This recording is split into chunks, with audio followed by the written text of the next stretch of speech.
Welcome to Civics and Coffee. My name is Alicia, and I am a self-professed history nerd. Each week, I'm going to chat about a topic on U.S. history and give you both the highlights and occasionally break down some of the complexities in history and share stories you may not remember learning in high school, all in the time it takes to enjoy a cup of coffee.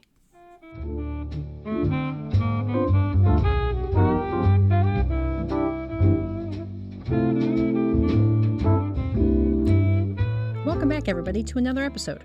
This week, Halloween has come a little early. I'm going to talk about witches. Well, not actual witches, but rather the Salem Witch Trials. And a shout out to one of my listeners, Tammy, who requested a deep dive into this topic. Hope you all enjoy it. I've always been fascinated by the Salem Witch Trials. Well, if I'm being honest, I've always been fascinated by witches in general. It was my go-to costume when I was a kid, every year for Halloween. But the trials were an insane part of our history, where 200 people were accused of witchcraft and almost 20 would be killed as a result. This week, I'm going to talk about who was involved, how the trials got started, and the impacts to the colony. It's a pretty intense episode, everybody. Prepare yourselves. So grab your coffee, peeps. Let's do this.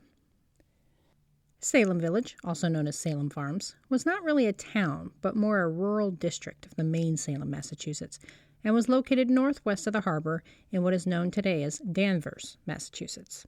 The Massachusetts Bay Colony was governed by a, quote, secular body called the General Court, but in reality it was a Puritan-infused theocracy, and anyone who espoused different beliefs or failed to follow the strict Puritan code were viewed as suspicious and treated as outsiders to the community.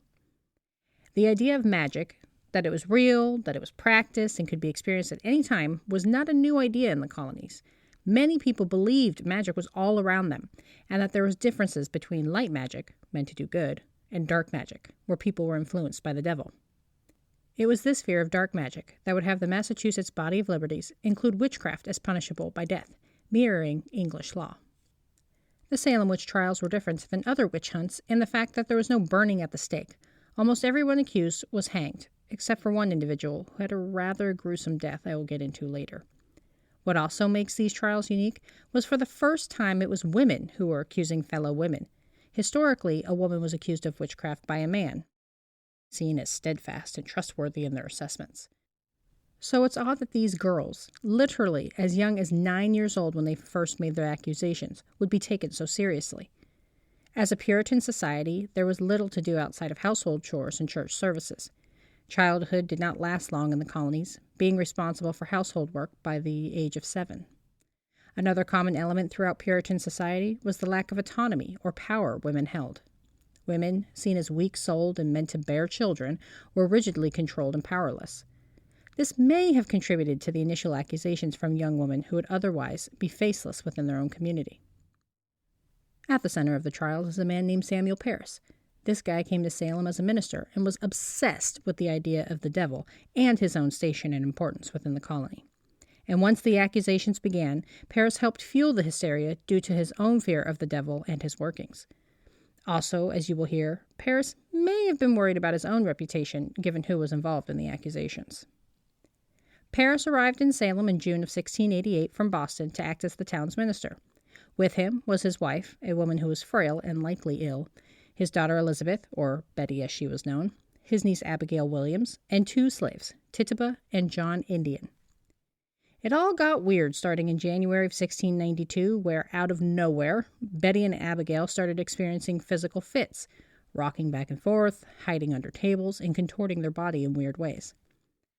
Upon a doctor's examination, there were no medical explanations for the recent fits, and the girls were left undiagnosed. It would take a few weeks before the girls would be diagnosed with bewitchment. In an odd attempt to prove the girls were bewitched, a neighbor suggested baking a witch cake. This is really gross, you guys. The idea of the witch cake is to bake it with the urine of the suspected hexed individuals inside the cake. After it's baked, it was to be fed to the dog to see if the dog started acting weirdly.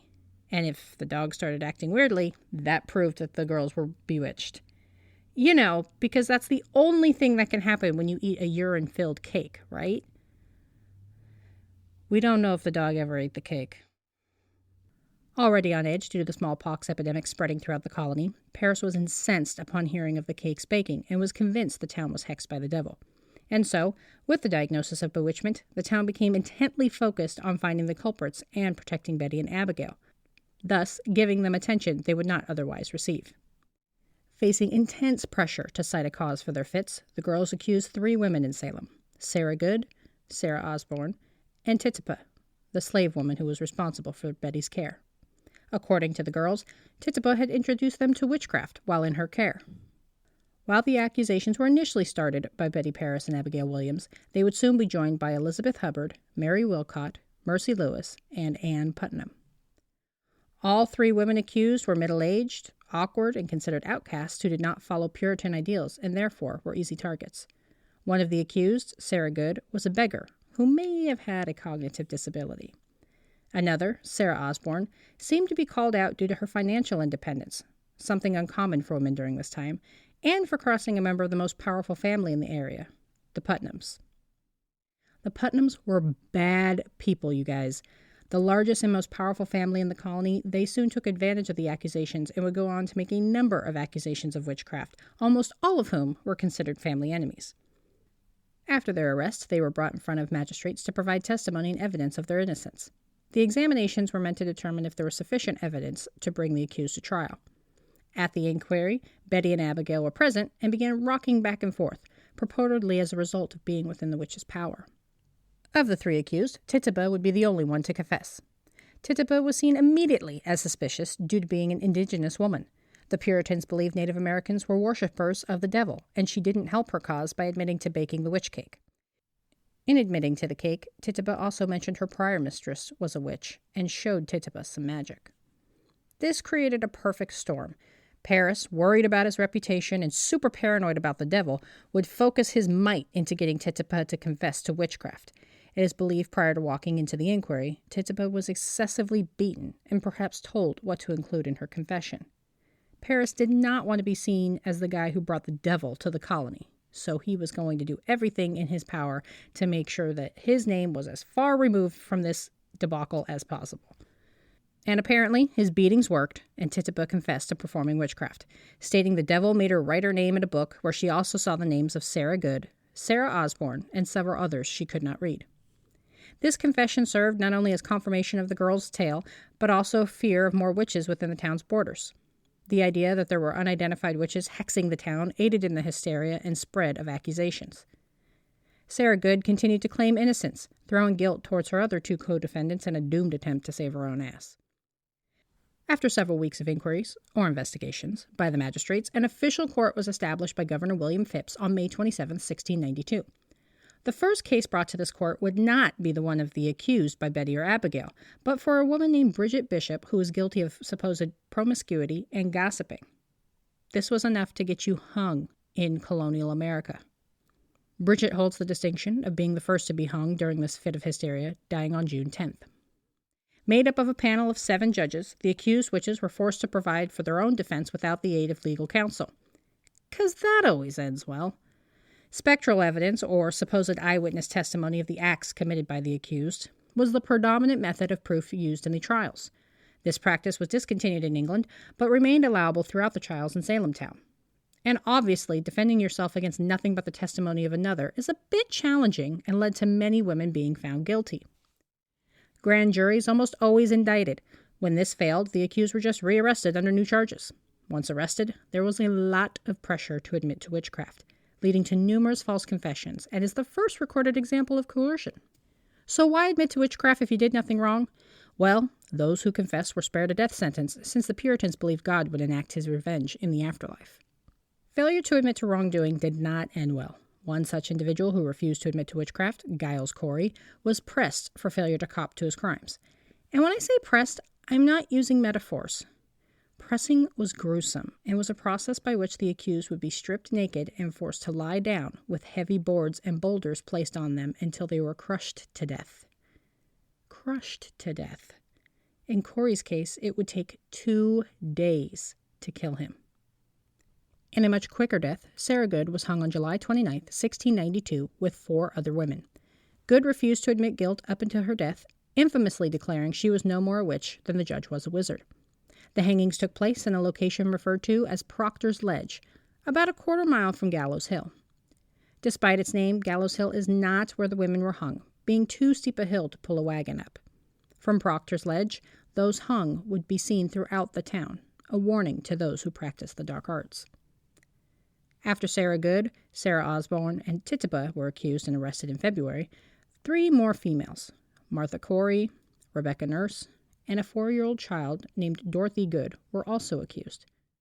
This quickly snowballed into an explosion of accusations and warrants issued. By April 30th, 21 more people had been arrested and examined. The charges filed stated the accused either made an unlawful covenant with the devil or were afflicted with witchcraft. The spread of charges continued until the governor's wife, Lady Mary Phipps, faced an accusation, again based solely on spectral evidence. Deciding he had had enough, and being a boss and protecting his wife, the governor terminated the court overseeing the proceedings and established a new court to hear charges. However, this new court would be barred from hearing spectral evidence at trial. The removal of spectral evidence seemed to be the nail in the proverbial coffin. While more women and men faced accusations of witchcraft, there seemed to be little evidence to support said charges, and death was no longer a viable punishment. By May of 1693, the trial ceased, and the remaining individuals in custody were pardoned by the governor. In the end, 19 individuals were hanged, and 5 would die in custody. Soon after the trials concluded and the hysteria dissipated, the community realized their mistakes and made attempts at contrition. On January 14, 1697, the General Court ordered a day of fasting in honor of the trials. And in the years that followed, the colonial governments would end capital punishments for witchcraft, issue pardons for those accused, and pay restitutions to the families, in a small act of acknowledging their failures to protect their citizens. The Salem Witch Trials are a deadly example of mass hysteria and the grip it can hold over a community. And while it remains the most deadly example of mass hysteria, this theme will come up again during the McCarthy era, a set of public trials to root out communists. But we'll save that for a future episode. Thanks for tuning in, and I hope you enjoyed this episode of Civics and Coffee.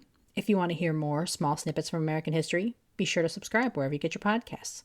Thanks for joining me, and I look forward to our next cup of coffee together.